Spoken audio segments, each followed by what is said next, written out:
Hey tea heads, this is Don from Leaf, and I'm about to dive into one of the most luxury, ripe, PuErh tea sessions that I can remember. I'm about to sample this new ripe PuErh tea that has just come in. Let me quickly tell you the story about this tea. So obviously we do lots of samplings. And I get sent lots of teas, and we try to blind them as much as possible so I don't know what I'm drinking in terms of origin, supplier, or price. That way I can make judgments and curate a tea selection based simply on experience. So I tasted this tea, and it was one of those one sippers. You take one sip and you're like, okay, this tea, definitely very, very interested in this tea. This is an amazing tea. I had a session with it, really loved it, contacted my colleague, my sourcing colleague, who has all of the details about the teas so that I'm not aware of them, and said, okay, so reveal, what is this? And she told me that it was a very, very high priced tea. And I was like, whoa, that is ridiculously expensive. Why is that? She said, this is a 2010, so 10 years old, over 10 years old, 12 years old. Bingdao, one of the most revered and one of my favorite PuErh regions for raw PuErh. Yeah, it's one of my favorites. If you look back at our Leaf catalog, you'll see that Bingdao is probably the mountain area that has the most amount of like repeat pressings. We have lots of pressings from Bingdao. So Bingdao, 2010, so 12-year Bingdao, Gushu, over 250-year-old tea trees. So that is just unheard of, that you've got a Gushu ripe tea. So it's a ripe tea, over 10 years old, from Bingdao, and is from over 250-year-old tea trees. Extremely unheard of, because Gushu PuErh, like the ancient tea tree material, is, there's much less of it around, and it's gonna almost always be used for raw PuErh, not for ripe PuErh, because there's always a price difference. Raw PuErh is always more expensive than ripe. So if you're going to take your most expensive leaves, you're going to press them into raw PuErh. So it's very, very unusual. Plus, you've got a lot more sort of waste and just generally the fermenting process just reduces the yield as well. So Gushu is hardly ever used for ripe tea. We did have a Gushu ripe tea, one of our first ever, which was Sacred Owl. But since then, we haven't had any Gushu, at least at this age, ripe tea, as far as I can recall.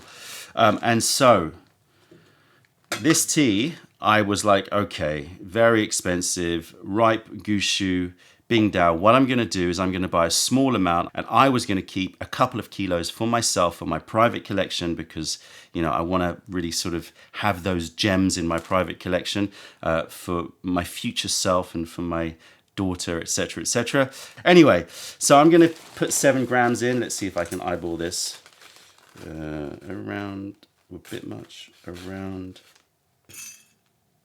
oh no, 6.4. Okay, so let's take a look at these leaves. And I have already scoped it for you, but we'll just do it formally. So this is spring 2010. Cultivar, this is the Daiyezhong. Origin, this is Bingdao. Mengku, Yunnan, China. One of the most loved and revered areas for PuErh tea. Age on these tea trees estimated 250 plus Gushu, 250 year plus Gushu material. Picking on this is a bud and sort of young leaves. You can see actually that it's very fine, good picking. Considering it's a Gushu, what we had before with Sacred Owl was actually, it was Gushu, but it was like the larger leaves. So it was the leaves that were probably not going to be used to make the super premium raw PuErh. This is different. I mean, this is prime picking for a ripe tea. Looks young, or small leaf picking, and elevations are, from my recollections, about 1,700 meters, 1,800 meters. I've got our new niching pot here. This is our new niching bell, so I thought I would christen it in this pot. Now, yes, I should really be tasting in porcelain, but I have tasted this in porcelain. I sampled it. It is incredible. So I already know that, and if I'm gonna be diving into this luxury tea, and even though I've got a lot of it around now, I'm still treating it as it should be, very, very precious. So let's get these leaves in. Tell you what, I'll do it this way so the camera can see, hopefully.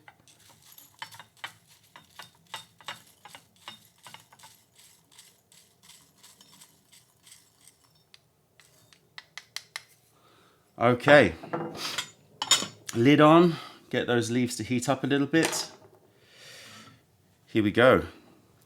Bingdao, as yet unnamed, I haven't got a name for it yet. Bingdao ripe gushu. In fact, if you saw my Instagram, you may have seen at the time that I was sampling it, I did like a reel or a story where I just said 4 words: gushu, ripe, Bingdao.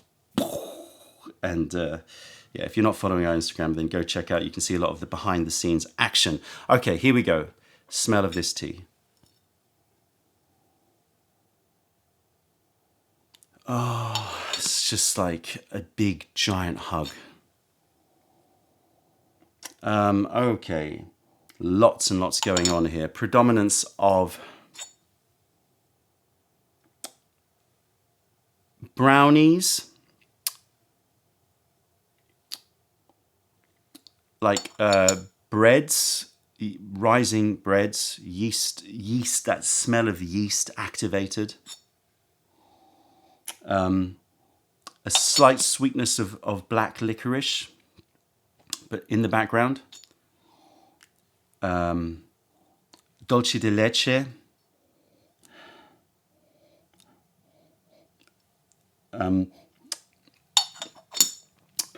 Milk, but not fresh milk. UHT milk, ultra high temperature, so long life milk. It has a different smell to it. So creamy, milky, sweet, carameled. Oh, smells amazing. Also has a slight coffee note, but it's like a very, very milky coffee, very light milky coffee, not a strong specialty coffee, more like a very light milky coffee, using the milk that's in those those little tubs that you get in hotels, those little one-serve plastic, very unenvironmentally friendly tubs of milk. Also picking up a slight spice, like I'm getting some sort of fruitcake spice, but also gingerbread spice. So quite festive for this period of the year. Again, assuming you're watching at release. Get the temperature up. Okay, here we go. Smell of the wet leaf. Oh, okay, so the creams have become more prominent. Oh, it's amazing. I'm getting like a vanilla whipped cream. I'm getting caramel, but caramel which has been spiked with bourbon, with a really good bourbon. And so what I mean by that, it has a slightly alcoholic note. It has that sort of carameled charred wood note, like the charred cask note that a bourbon cask has. I'm also getting some Chinese herbal notes. I would say that they're quite nutty and again sort of rounded, but still a bit peppery, like he shou wu. There's a slight sort of hay and like a hay, like just imagine a barn with like drying hay. No animal barn smell, but the very clean smell of very well dried hay, and I'm also getting like leathers and suedes. You can smell the age, you can smell the quality. It is just a delight for anybody who loves heicha. This is pure luxury. And when I smelt it, when we did the sample, and I tasted it, it was just instantly like, this is a luxury tea. It's just got that finesse about it that is unmistakable.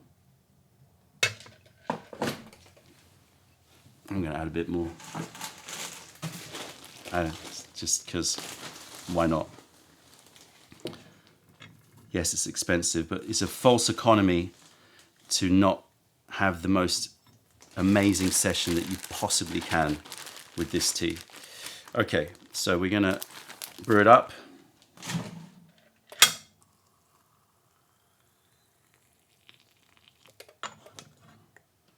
Keep it nice and hot in this new niching bell. And I'm gonna brew for, I don't know, I'm just gonna use my instinct. Ouch.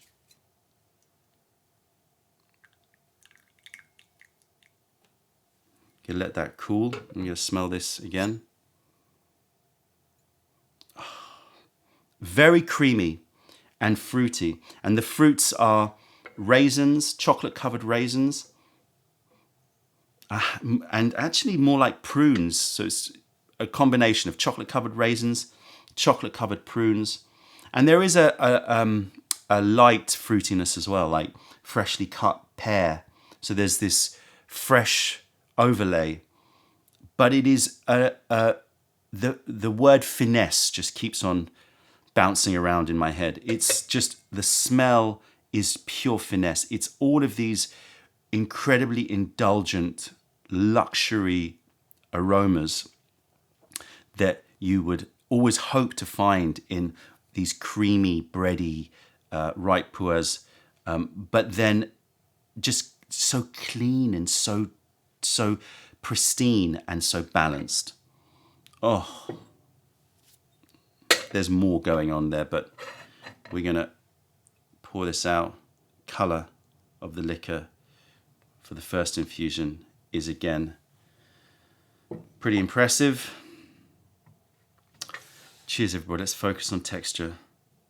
And I remember the texture of the sample. So if it's anything like the sample, this is going to be a great experience.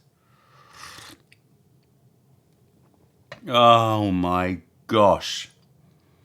Oh my gosh.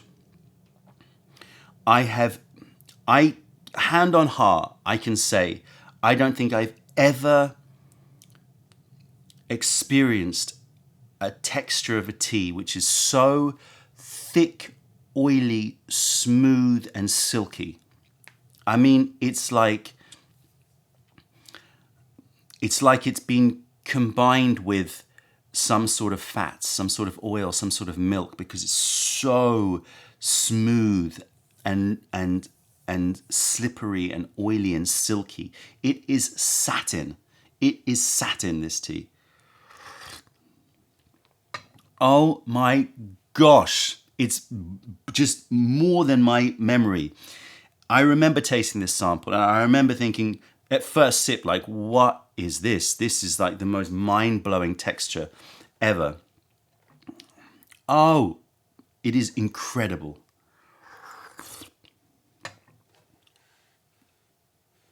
Amazing. The top of the charts. I've never felt a tea as thickness. I've had teas that are as thick, but it's the smoothness and the oiliness in my mouth, the just this feeling of like, it's like it like coats. It's like, imagine like a squeaky machine and you just put the oil in and it just lubricates everything in your mouth. It is incredible. Okay. That is a texture to experience. Okay, taste. Dark toffee. A little bit of that licorice, but understated. Bourbon casks. Prunes. A little fennel seed sweetness. So the licorice and the fennel seeds just provide that sort of anise style sweetness. But for those of you who are anti-licorice, it is not in any way extreme. It's very, very Moorish. Then you've got the caramels, the toffees, bourbon casks, a little bit of charred wood cask, immensely sweet down my throat. I'm getting those toffees are moving slightly into the sort of milks again. And I would say chocolate is still there, but like again, like a powdered chocolate milk, not like a high grade, dark chocolate, hot chocolate thickened. Like it's more like you've taken like a very sort of childhood sort of chocolate milk, and that's in the background, but it's there's this sort of sweet creaminess. Immense, immense, immense tea. You can taste the age as well. We talked about leather before. Yeah, I'm getting that leather or suede, like a fresh suede sort of smell. Like if you bought like a new pair of suede shoes, which I have never bought. I don't know when I last bought a pair of suede shoes, but that smell, it's in there. So that age, that antique quality. I mean, it's just one of those ripe tea experiences that is not often in a tea drinker's journey. Which is why I was like, I'm nabbing this for my private collection. This is mine for sure, and I'll get a little bit more so people can try it. The oiliness, the smoothness in my mouth is hard to put into words. I want to use the word ethereal, but it's not, because ethereal sort of brings to mind a sort of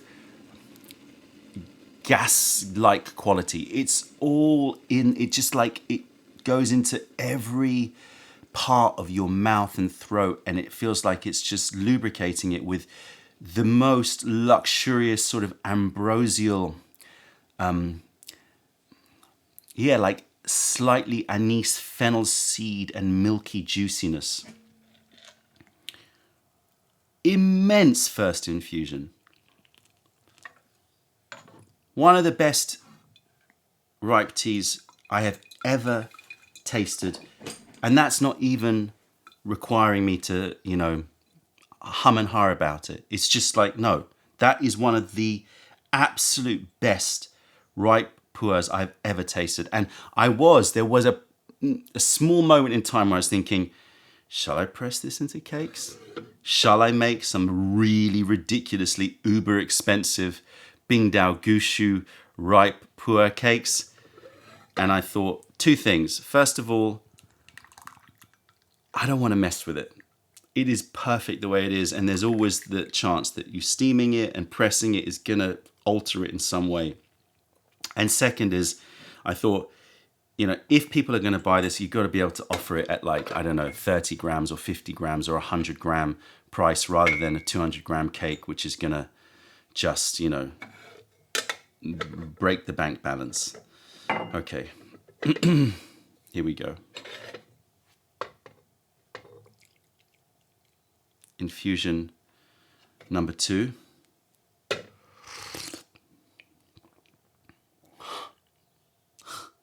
little bit of that Asian pear freshness over the top. So imagine Asian pear and like fresh suede. That's the sort of bright, refreshing note. And then you've got the sweetness of like herbal sweetnesses, like I talked about, the anise, fennel seed. You've got the milky, you've got the creamy, you've got the dark toffee, you've got the bourbon casks. You've got everything. You even got that sort of bready, reminds me of like hot cross buns. Again, with that slightly like raisin note, raisin and prune, dried fruit note, slightly spiced in there as well. A little bit of vanilla.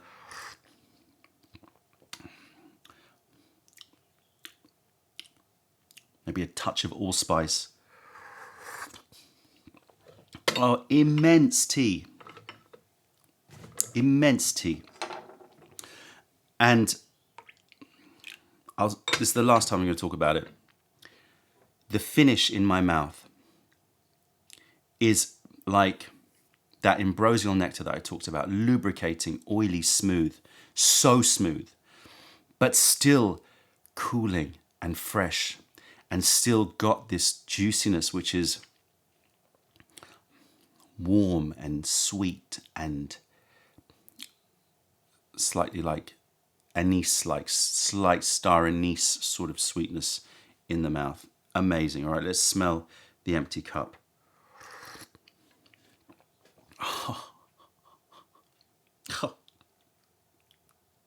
Take all 50 kilos, put it in my house. Sell it in 10 years' time. Again, retire. Oh my gosh. Oh my gosh. Okay. Ooh. I'm getting embers. I'm getting that charred cask.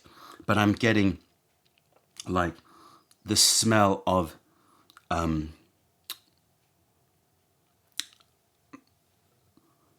imagine you take a milk and you take like hot coals, and you drop them in that milk. So it becomes like a slightly charred, ember charred milk. And then you take that milk and you use it and make a butterscotch. So it's like, I have to repeat myself. And that's the thing. I've seen that. Coals in hot milk, hot coals in milk, and then use that to make a butterscotch. It's butterscotch. It's like sticking your nose into a bourbon cask, or what I would imagine it to be like. You know, you get that charred wood, and then the caramel, sugary nature of the bourbon feeling in my body is growing. So I'm going to roll through a few infusions, and I'll be back with body sensation. This is infusion number 4. So I haven't rolled through many infusions, but the feeling on this is very strong. So I kind of want to like not rush through this and take my time. And I can tell you that this is a very potent PuErh. It has a really great digestive quality. It feels like my stomach is you know, feeling like it's being soothed and cleansed. But it's got a tingly head sensation all up here. Like I've, you know those head massages? It's like somebody's used one of those head massages on me and then just taken it off, and it's just that residual tingle going on, sort of light, sort of tingly, prickly, you know, sensation. So I know it's very strong. I know that it's heating, it's warming. I'm feeling the heat spread throughout my body. Chatty. Possibly, not quite sure. Definitely like a tea with a rich chachi, a tea with a rich character to it, a rich effect on it. Taste on it is just continuing, and I would never want it to change. Those caramels, the herbs, the you know, the sweetness, the milkiness, the creaminess. It's all there, and that texture.